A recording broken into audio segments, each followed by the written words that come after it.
Hey everybody, it's Jason Blaha here. I thought I would sit down and do a video for you guys and gals, but let me give you guys a bicep shot first. Oh, Mount Bicephalus.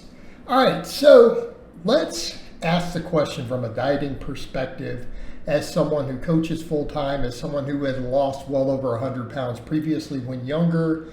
For the general population, let's set aside the hardcore fitness guy, the hardcore bodybuilder, all of those, and let's really ask the question of, is the general population more likely to be successful doing an if it fits your macros approach, which means you count carbs, fat, protein, calories, and try to hit those numbers, right? It means weighing all your food, or just simply eating clean. Now, hear me out. I'm going to make the case that the majority of people who are not super hardcore are actually going to be better off just eating clean. And I'm going to make my case for it. And I'm not saying macro counting doesn't work or that it isn't exact, but that is kind of the point. It is very exact. And here's the thing. The reason it works is because it allows a little more flexibility in very athletic people who are obviously take in a lot more calories already, so they have more discretion, right?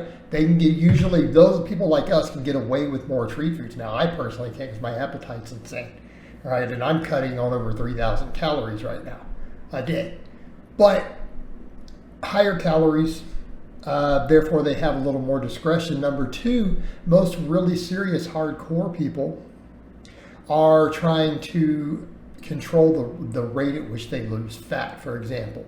Okay, we're oftentimes saying, hey, I am trying to lose exactly 1 pound of fat a week so that I preserve muscle tissue optimally. I have a target weight I'm shooting for oftentimes and a target time frame. And by doing this, particularly if you compete in something physique related or you compete in a weight class sport, this level of precision is required. Like, we're not usually just saying, hey, I want to lose fat. We are saying, I want to lose X amount of fat by Y time period. So we're trying to have exact control, okay? The Gen Pop person isn't doing that. They're just like, man, I want to lose some fat. I want to lose weight. I want to get leaner.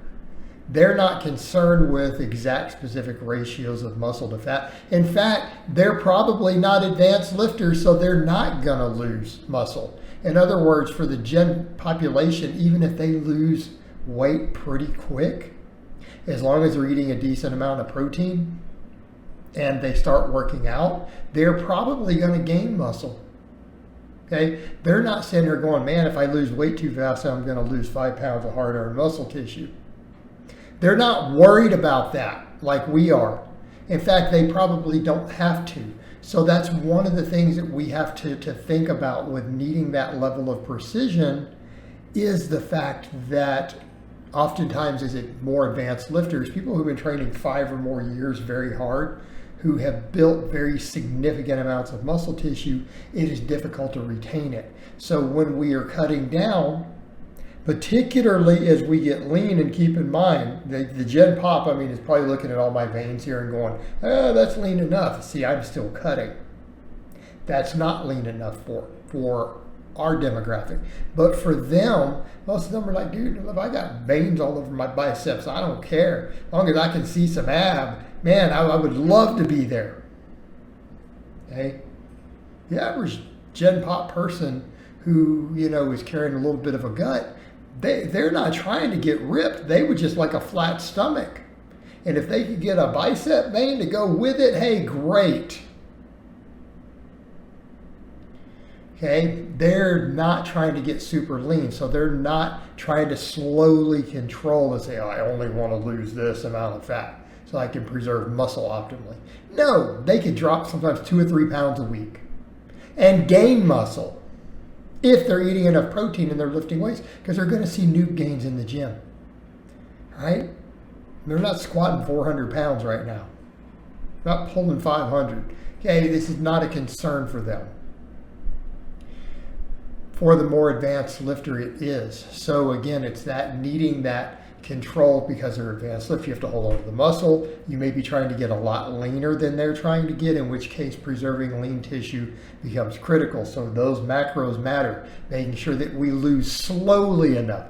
And again, that is never, for the average person, when you tell them, we don't want to lose weight too fast, they're going to look at you like, what? Yeah, I want to lose weight too fast. Again, not their concern. Or they're not shooting for a specific time frame. They might just be like, I just want to get in shape. Okay? All of that. It's easier for them to do that just eating clean. In other words, the tediousness also of tracking and weighing everything, for them, it doesn't work. There's a reason fad diets are so popular. There's a reason a lot of them are successful. How many people out there follow these goofy fad diets and they lose weight successfully? Tons of them. And all of us are like, it doesn't, it's still this, the calories. Like, well, it doesn't matter. It seems to work. It controls my appetite. Or I feel like I'm eating a lot of food, but I'm not getting as hungry. This works. I can maintain it. Why? Because they're following some diet that's cut all the junk out. And let's be realistic. For the average person, if they start working out, they cut out the junk out of their diet, and they add in more protein and vegetables. And people go, they could do that with flexible dieting if it's macros. They could, but it's a heck of a lot easier if they just follow some structured diet approach, or even just clean eating, where they're just like, I'm not going to eat any junk food. I'm going to cut out all the fried food. I'm going to cut out all the liquid calories, all the refined sugar. I'm going to try to eat more protein. Okay? They just simply eat cleaner. Most of those people, they don't have to eat super clean. They just have to eat cleaner like that. Just cut the biggest offenders out.